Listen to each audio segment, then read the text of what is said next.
원하는 것이 이루어질 때를 상상하며 부푼 꿈을 꿈꾸지만 막상 계획대로 행동하지 못하는 것은 흔한 일입니다.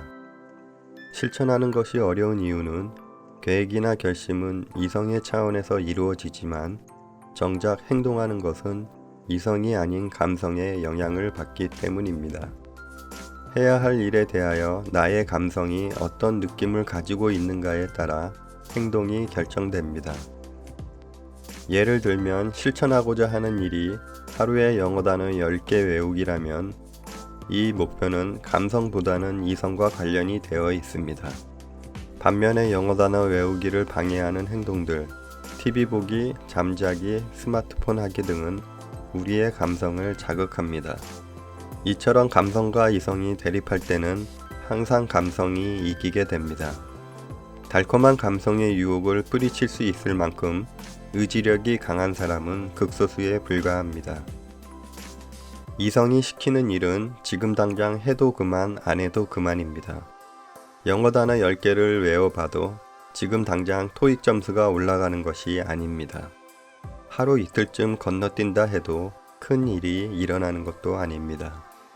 이성이 시키는 일을 하기 위해서는 적지 않은 인내와 노력이 필요합니다. 그러니 지금 당장 해도 그만, 안 해도 그만이라는 생각이 들고 결국 쉬거나 놀고 싶은 감성의 유혹에 빠지게 되는 것입니다.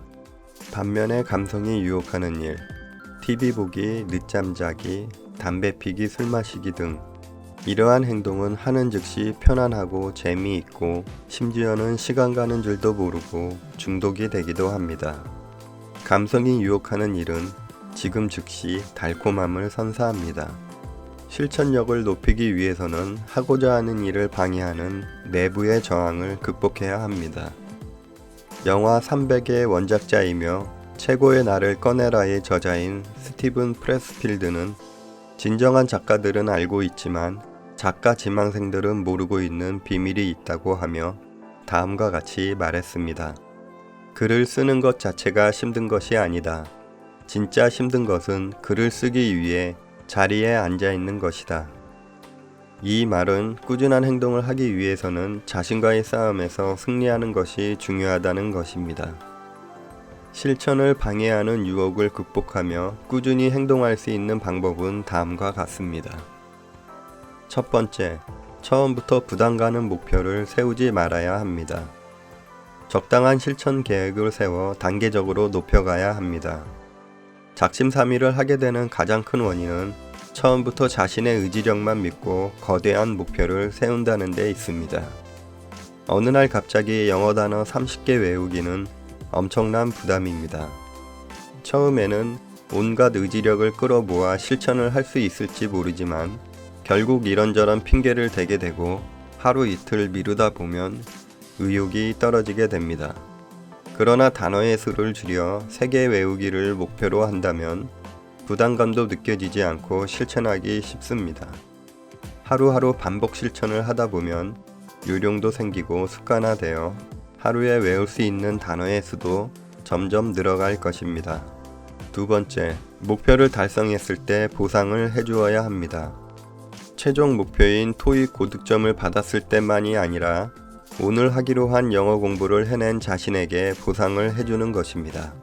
물질적인 보상뿐만 아니라 수고했어 라는 말 한마디의 칭찬도 큰 효과가 있습니다. 타인이 아닌 자기 스스로에게 해주는 칭찬도 중요합니다.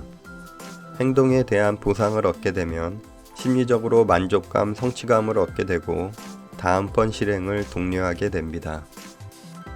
계획에서 실천, 또다시 계획에서 실천으로 반복되던 지루하고 끝이 없는 힘든 과정이 아니라 계획과 실천 후 보상이라는 하나의 완성된 보람과 성취감을 느끼는 선순환 사이클이 탄생하게 됩니다. 이러한 작은 성공이 쌓여 눈덩이가 불어나듯이 나중에는 큰 성공이 만들어지는 것입니다. 세 번째, 사전 준비를 잘해야 합니다. 매일 운동을 하기로 했다면 계획된 시간에 바로 운동을 할 수 있도록 사전 준비를 해놓는 것입니다. 운동복과 운동화가 준비되어 있지 않아 운동을 나갈 때마다 찾게 된다면 운동하는 것이 점점 싫어질 것입니다. 비가 오거나 추운 날을 대비해서 실내에서 운동할 수 있는 도구를 갖추어 놓는다면 상황이 좋지 않아도 계획대로 실천할 수 있습니다. 아침에 지각하는 버릇이 있는 사람들은 전날 잠을 자기 전에 내일 입을 옷과 가방, 준비물 등을 미리 준비해 놓는다면 여유 있는 아침을 만들 수 있습니다. 독서를 목표로 하는 사람들은 항상 책을 가지고 다니는 것입니다. 책을 읽을 충분한 시간과 여유가 있을 때 또는 특별히 책 읽는 시간을 정해서 책을 읽겠다는 생각을 하면 책 한 권을 읽는 것이 매우 힘든 일이 됩니다. 하지만 항상 책을 가지고 다니면서 짜투리 시간이 날 때마다 책을 본다면 어느새 책 한 권을 쉽게 읽게 됩니다. 네 번째, 목표나 계획을 명확히 숙지해야 합니다. 목표를 명확히 숙지하는 것은 실천력을 키우는 일입니다. 아침에 일과가 시작되기 전에 자신이 오늘 하기로 한 일들의 리스트를 확인하는 것은 혹시 모를 나태함을 방지할 수 있게 해줍니다. 그리고 이를 완수하기 위해 어떤 준비를 해야 하는지를 생각할 수 있게 해줍니다. 또한 일이 어떻게 흘러갈지를 사전에 상상할 수 있는 중요한 리허설이 되는 것입니다. 어떤 일이든 행동하기 전에 목표를 정확히 상기한다면 집중력도 높아지고 일을 마치고 난 후에 얻게 되는 보람도 커집니다. 실천력을 높이는 4가지 방법을 다시 정리해 보면 첫 번째, 부담이 되는 큰 목표는 세우지 않는다. 두 번째, 목표 달성 후 반드시 보상을 한다. 세 번째, 사전 준비를 철저히 한다. 네 번째, 목표나 계획을 명확히 숙지한다. 이상 4가지 방법으로 자신과의 싸움에서 승리하며 실천력을 높여보시기 바랍니다.